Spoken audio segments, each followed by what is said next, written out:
Once a Day Marketing is a consultancy formed by Marianne Tenenbaum and myself, based here in Santa Fe, New Mexico, to help businesses or organizations or individuals to brand bold. A brand is nothing more than a reputation in people's minds. It's how they see you. It's going up and down every single day like an elevator. You know, you get in the elevator, you zip up, you zip down. Brands are the same way. As people experience your brand, directly or indirectly, somebody says something good about it, somebody says something bad about it, or you have a good or bad experience with the brand is changing in people's minds every single day. Kind of like the New York Stock Exchange going up and down based on the latest news. That's what a brand does in people's minds. Well, if a brand is your reputation, then branding is nothing more than reputation management. We have a thing called brand identity out there. That's how you want your brand perceived by your customers. There's this other thing called brand image, and that's how they actually perceive your brand.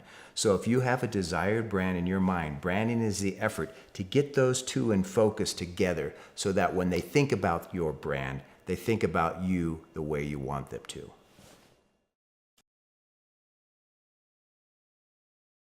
Brands are so important because we are a brand-driven society. Have you purchased anything recently when you spent a lot of money on a brand you knew nothing about?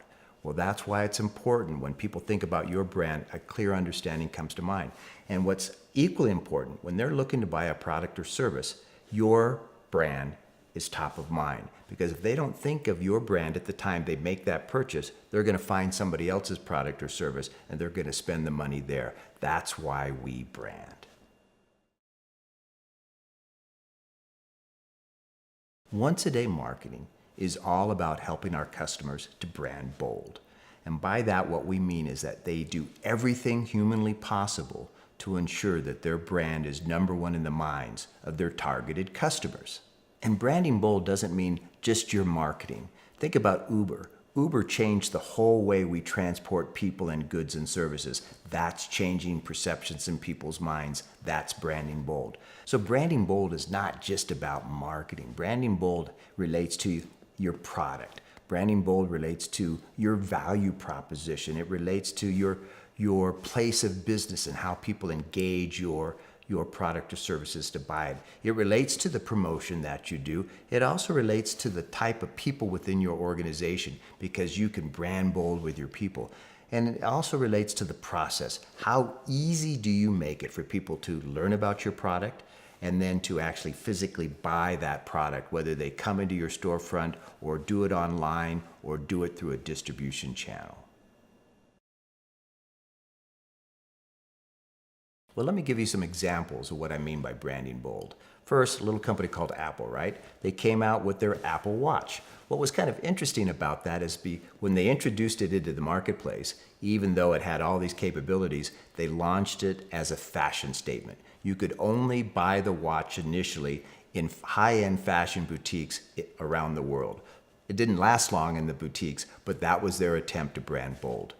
How about Uber? Uber you wouldn't think necessarily is branding bold, but they are because the product offering they have is dramatically different than anybody else's. They completely changed how we transport people and goods and services. That's branding bold.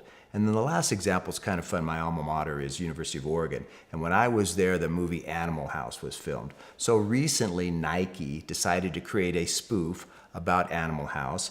And they went back and created a toga party with all the famous athletes from the University of Oregon. And so it's kind of an inside joke. You have to know that Animal House was filmed at the University of Oregon, and also Phil Knight, the founder of Nike, is an Oregon Duck. And so it was their way to say, hey, tribute to Animal House, tribute to all our athletes, and once again, get people thinking about Nike top of mind.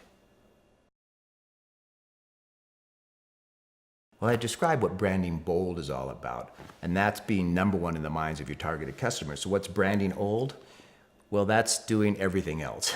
Because if your brand isn't top of mind in your customers, you are branding old. And that doesn't mean you are an old brand. You could be a brand new company today, but if you aren't doing clever things, if you aren't doing innovative things to make sure that your brand is top of mind with your customers, then you are, in fact, by definition, branding old. People often ask me, why did I name the company Once a Day Marketing? And that is a very good question. I actually wanted to call it Once a Day Branding, but I know most people don't understand what the definition of branding is. And so I named it Once a Day Marketing. But the point here, regardless of the name, is that a business needs to be thinking about branding and marketing every single day. And oftentimes, I believe many businesses have failed because they aren't marketing every day. They spend so much attention making their widget better, they forget to tell the market that it's available.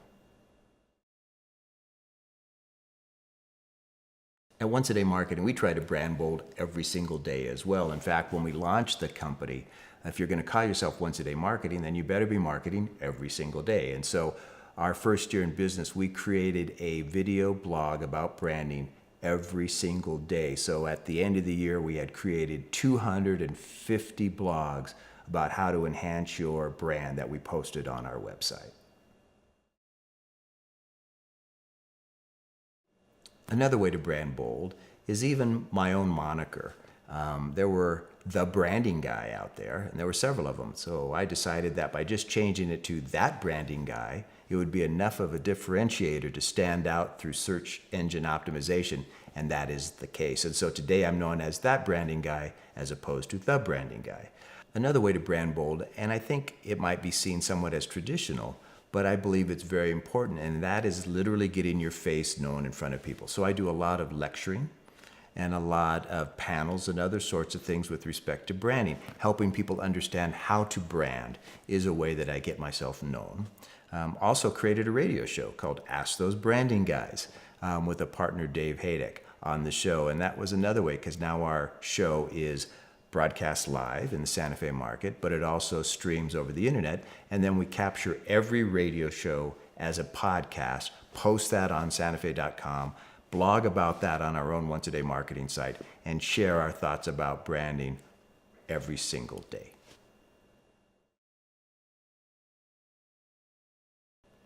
Probably the best way that we brand bold is what we do for our clients.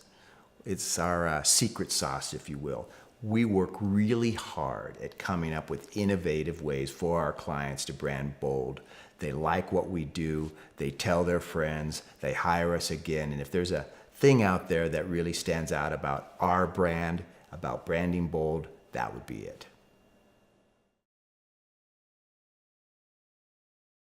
If you're trying to brand bold, you can find ideas in many different places. It can be something you're already doing and changing it a little bit, altering it. It can be interconnecting. It can be moving something around a little bit. You never quite know where that inspiration will come from, but you got to seek it out. For me, I like to run. When I'm out running, that idea tends to find its way into my head, and I create an aha moment. I imagine the same thing will be true for you. Going to a quiet place, thinking about it for a moment, and coming up with that next great branding bold idea for your company.